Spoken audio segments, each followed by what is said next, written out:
Barang siapa yang puasa di hari yang diragukan 1-2 hari sebelum Ramadan dengan alasan untuk hati-hati, maka dia telah bermaksiat kepada Rasulullah. Tidak boleh. Karena dengan berpuasa 1-2 hari sebelum Ramadan seolah-olah bulan Ramadan itu nambah hitungannya, seolah-olah maju bulan Ramadannya. Makanya nggak boleh ya, dan Nabi melarang itu. Jadi ada puasa di bulan Sya'ban, yaitu di akhir-akhir bulan Sya'ban, 1-2 hari sebelum Ramadan. Misalnya andaikan Ramadan tanggal 1 Maret, maka sengaja puasa tanggal 29 dan 30 Februari. Contoh misalnya ya. Makanya nggak boleh. Kecuali kalau memang sudah biasa puasa, sudah biasa puasa Senin Kamis, sudah biasa puasa Daud, dan ngepasi hari itu, nggak masalah. Kalau memang sudah biasa. Tapi kalau orang nggak pernah puasa Daud, nggak pernah puasa Senin Kamis, kemudian tiba-tiba menjelang Ramadan puasa, kata dia untuk hati-hati. Maka ini dilarang oleh Nabi SAW. Maka ini amalan menyambut Ramadan yang keliru, nggak boleh dilakukan. Nah, jadi berpuasalah sebagaimana biasanya. Yang sudah biasa puasa Senin Kamis, lanjutkan. Sudah biasa puasa Daud, lanjutkan.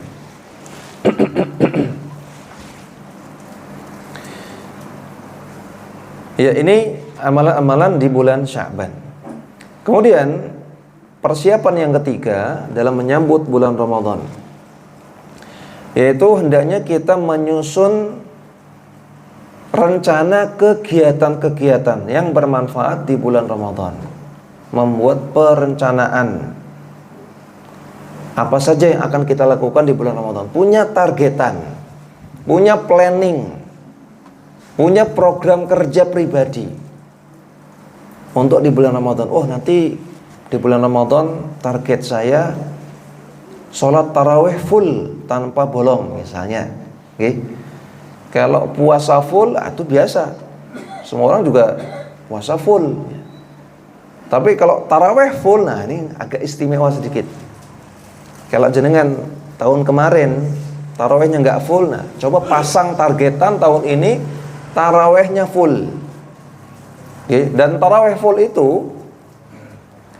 tidak sulit, karena tarawih, Bapak Ibu sekalian, para jamaah tidak harus berjamaah di masjid, tidak harus berjamaah di masjid. Tarawih sholat sunnah lebih utama memang di masjid berjamaah, tapi andaikan nggak bisa, boleh sholatnya di rumah atau di tempat yang lain. Karena mungkin di antara jenengan nanti ada yang rencana mau mudik. Okay.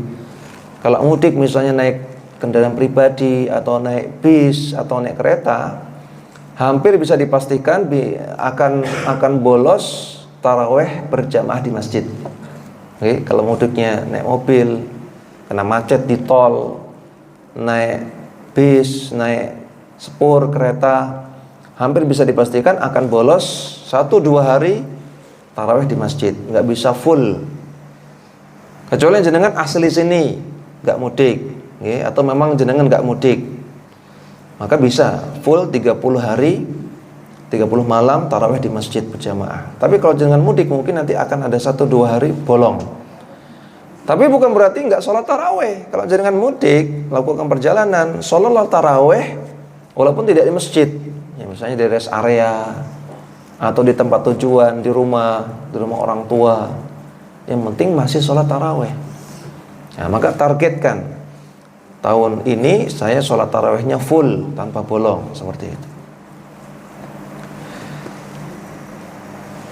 Karena seorang muslim hendaknya dia punya manajemen waktu ya. Islam mengajarkan kaum muslimin untuk punya manajemen waktu. Allah Subhanahu wa taala mengatakan fa idza faraghta fansab. Kalau kamu sudah selesai melakukan suatu kegiatan, melakukan sesuatu yang manfaat, fansab, bangkit lagi, lakukan yang lain. Jadi susun planning supaya waktumu penuh, nggak ada nganggurnya. Yang di sini Allah sedang mengajarkan time management, manajemen waktu. Faltandur nafsun ma qaddamat lighad. hendaknya setiap jiwa memperhatikan apa yang akan dihasilkan besok. Allah ngajak kita untuk punya planning, besok saya akan ngapain, saya akan dapat apa. Jadi jangan masalah besok, yaudahlah gimana besok saja. Jangan. Besok ikuti arus saja. Besok ikuti rumput yang bergoyang saja. Enggak. Seorang muslim harusnya punya planning. Besok saya mau ngapain? Terutama sebelum jenengan tidur, ini kita bicara sehari-hari, okay? Sebelum jenengan tidur harusnya sudah punya planning besok itu mau ngapain saja. Pagi saya kajian di Masjid As-Salam. Setelah itu nanti ada pemeriksaan kesehatan. Nanti jam 8 saya mau sowan ke sana. Nanti siang saya mau ngerjakan ini. Motor saya rusak, saya mau dandani motor. Nanti sore saya ngajak keluarga jalan-jalan. Sudah punya planning. Jadi bukan ngawang-ngawang, bukan masih blank. Islam mengajarkan umatnya untuk punya time management, manajemen waktu. Sebagaimana perkataan ahli hikmah ya, bahwasanya gagal merencanakan sama saja merencanakan kegagalan. Kalau jenengan nggak punya planning untuk Ramadan besok, maka hampir dipastikan jenengan akan gagal, nggak bisa mendapatkan keberkahan Ramadan dengan maksimal. Nah, maka mulai sekarang bikin planning. Besok Ramadan saya mau ngapain saja. Atur alokasi waktu untuk tilawah Quran. Nanti saya baca Qurannya rencananya nanti setelah selesai sholat misalnya. Nanti saya baca Qurannya kalau malam saya baca lebih banyak. Kalau siang karena haus, karena lapar baca lebih sedikit. Nanti di tempat kerja saya tak baca Quran. Ya, ngejar setoran 1 juz sehari. Pokoknya atur alokasi waktunya. Kemudian andaikan ada ikuti program-program belajar Al-Quran di bulan Ramadan. Ya. Dan saya sangat-sangat sarankan di masjid ini, Masjid As-Salam ini ada program belajar Quran, belajar baca Quran. Okay. Kalau harus dari Iqra lagi nggak apa-apa, dari Iqra lagi, dari Iqra 1 lagi nggak masalah. Lalu kita belajar Quran bukan untuk gengsi, bukan untuk pamer, bukan untuk bangga-banggaan, saya sudah Iqra 6, saya sudah Al-Quran. Nah, kita ingin beribadah kepada Allah, maka luruskan niat. Kalau harus balik ke Iqra 1 lagi, tidak masalah. Ya, saya sarankan di sini ada program belajar baca Quran rutin, mungkin setiap hari, mungkin 2 hari sekali, mungkin sepekan sekali di bulan Ramadan. Karena bulan Ramadan itu bulan Al-Quran, Syahrul Ramadan, Syahrul Quran. Nah, jadi kalau ada, ikuti itu program-program belajar Al-Quran. Kalau ada kajian-kajian yang bahas tafsir Quran di bulan Ramadan, ikuti itu, supaya di bulan Ramadan interaksi kita dengan Al-Quran lebih intens. Belajar bacanya, belajar isinya. Kalau ada program hafalan Quran juga bagus juga. Kemudian mulai mencari info-info pengajian di bulan Ramadan. Nanti saya pengajian di bulan Ramadan, misalnya saya ikut pengajian ba'da subuh di Masjid As-Salam sini.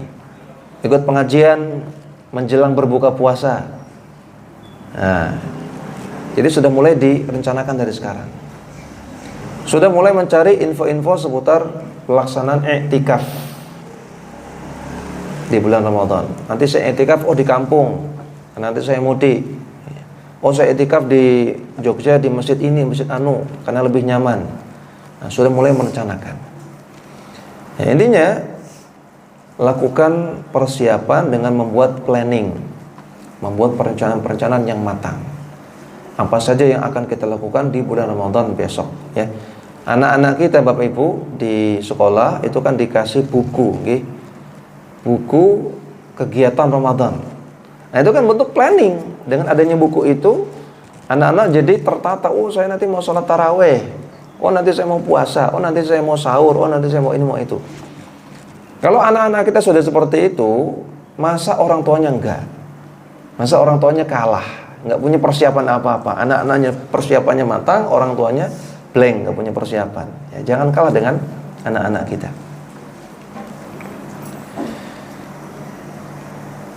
Nah, kemudian bulan Ramadan itu bulan Al-Quran. Dianjurkan bagi kita untuk mengkhatamkan Al-Quran minimal 1 kali di bulan Ramadan. Minimal khatam 30 juz 1 kali. Dan ini dicontohkan oleh Rasulullah SAW. Dalam hadis dari Abu Hurairah radhiyallahu ta'ala anhu, ia mengatakan, Anna Jibril kana ya'ridu 'ala Nabi sallallahu alaihi wasallam fi kulli amin marrah. Malaikat Jibril itu mengecek bacaan Quran Nabi, mengecek hafalan Quran Nabi setiap tahun 1 kali. Setiap tahun 1 kali hatam 30 juz. Dalam riwayat yang lain dari Abdullah bin Abbas bahwasanya Rasulullah SAW setiap malam didatangi oleh malaikat Jibril untuk mengecek hafalan beliau, dan itu terjadi di bulan Ramadan. Maka kalau kita cocokkan 2 hadis ini menunjukkan bahwasanya setiap malam di bulan Ramadan Nabi SAW setoran hafalan kepada malaikat Jibril sampai 30 juz. Ya, Nabi di bulan Ramadan itu khatam 30 juz baca Quran. Oleh karena itu kalau kita ngaku ngikuti Nabi, kita ngaku umatnya Nabi, hendaknya kita ikuti ini. Kita contoh Nabi. Di bulan Ramadan Nabi SAW menghatamkan baca Quran 1 kali hatam 30 juz. Okay? Coba Ramadan besok usahakan menghatamkan baca Quran, tilawah Quran 30 juz 1 bulan. Karena Ramadan itu biasanya 30 hari, maka 1 hari 1 juz. 1 hari 1 juz tadi dibagi 5. 1 waktu sholat baca 2 lembar. 2 lembar enggak lama. Baca Quran 2 lembar itu paling hanya sekitar 10 sampai 15 menit. Enggak lama, sebentar sekali. Menghatamkan Quran, baca Quran 1 juz sekali duduk itu pun sebetulnya enggak susah. 1 juz sekali duduk sekitar setengah jam sampai 45 menit. Bisa dicoba sendiri. Kalau ingin dibablaske langsung 1 juz sekali duduk, paling-paling setengah jam sampai 45 menit. Jangan dari subuh sampai syuruk itu sudah bisa menghatamkan 1 juz. Maka menghatamkan 1 juz di bulan Ramadan, menghatamkan 1 Quran 30 juz di bulan Ramadan sebetulnya enggak susah. Enggak susah, yang penting kita ada kemauan.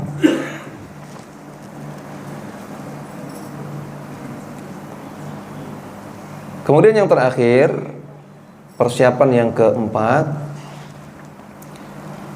dalam menghadapi bulan Ramadan, ya, dan bulan Ramadan itu adalah bulan yang sibuk. Maksudnya sibuk dengan amal ibadah, sibuk dengan ketaatan. Nabi mengatakan, ya baghil khairi aqbil. Wahai orang-orang yang mencari kebaikan, maka rauplah sebanyak-banyaknya kebaikan di bulan Ramadan. Okay. Dulu waktu saya masih zaman SMP, SMA, itu di TV ada acara kuis. Orangnya dikasih uang 1 juta, tapi uang 1 juta ini nggak boleh dibawa pulang. Bolehnya dibelanjakan di warung, di pasar. Pernah lihat kuis seperti itu? Yang bisa dibelanjakan itulah yang boleh dibawa pulang. Kalau uangnya nggak boleh. Tapi yang dibelikan beras, telur, minyak goreng itulah yang nanti dibawa pulang. Nanti dikasih waktu. Misalnya 30 menit. Maka orang dikasih uang 1 juta, dia akan lari sekencang-kencangnya keliling pasar supaya uang 1 juta ini habis, sehingga dia bisa dapat banyak. Nah, kira-kira bulan Ramadan seperti itu. Kita hanya dikasih waktu 30 hari. Waktu yang tidak lama.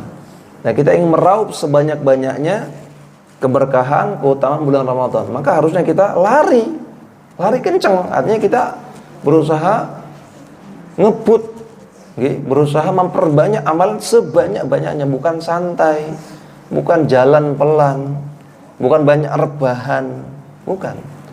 Jadi bulan Ramadan bulan sibuk-sibuk dengan amal ibadah, sibuk dengan ketaatan.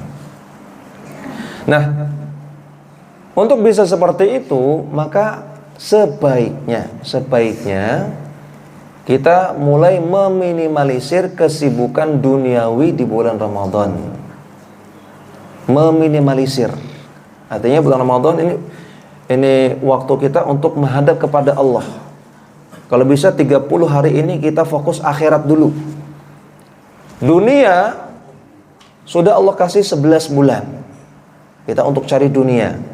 Masa untuk meluangkan waktu 1 bulan saja untuk cari akhirat kita nggak punya.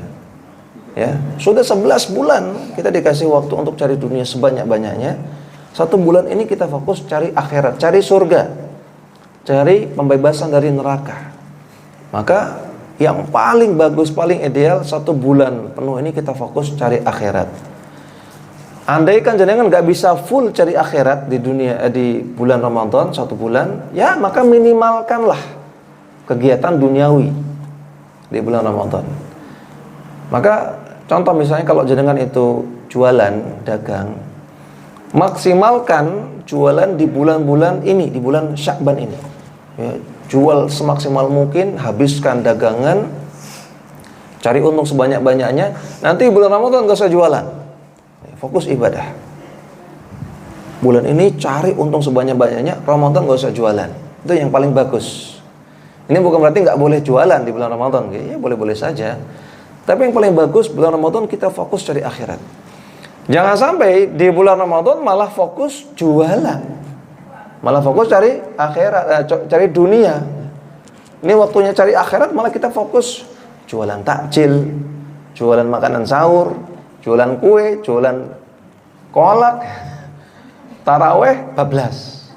Kadang-kadang sholat maghrib bablas. Ini gimana ini? Ya. Harusnya sholat maghrib ya jelas wajib, plus sholat sunnahnya, tarawehnya kita sudah siap di masjid. Ya sudah malah kita siapkan masjid untuk sholat taraweh, kita bantu takmir masjid. Ya, ini nggak mungkin kalau kita malah fokus jualan. Jadi sekali lagi saya tidak melarang orang jualan di masjid di bulan Ramadan, ya silakan saja. Tapi alangkah baiknya bulan Ramadan ini kita fokus cari akhirat. Bukan bulan Ramadan datang malah aji mumpung jualan sebanyak-banyaknya, lupa untuk memperbanyak ibadah, lupa untuk mencari keberkahan bulan Ramadan. Ya, jangan sampai nanti tarawehnya bablas, iktikafnya bablas, Lailatul Qadar nggak peduli, ya, karena terlalu fokus jualan mencari THR. Ya. Ya, ini yang bisa kita sampaikan pada kesempatan kali ini. 45 menit pas, okay. Mudah-mudahan kita bisa amalkan di bulan Ramadan besok. Dan semoga Allah Subhanahu wa taala pertemukan kita dengan bulan Ramadan dan mudahkan kita untuk bisa beramal soleh di bulan Ramadan. Sebelum kita akhiri, mungkin ada 1-2 pertanyaan. Monggo Bapak Ibu, kita persilahkan.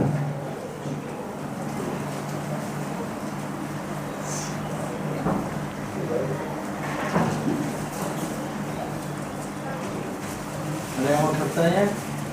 Pertanyaan monggo.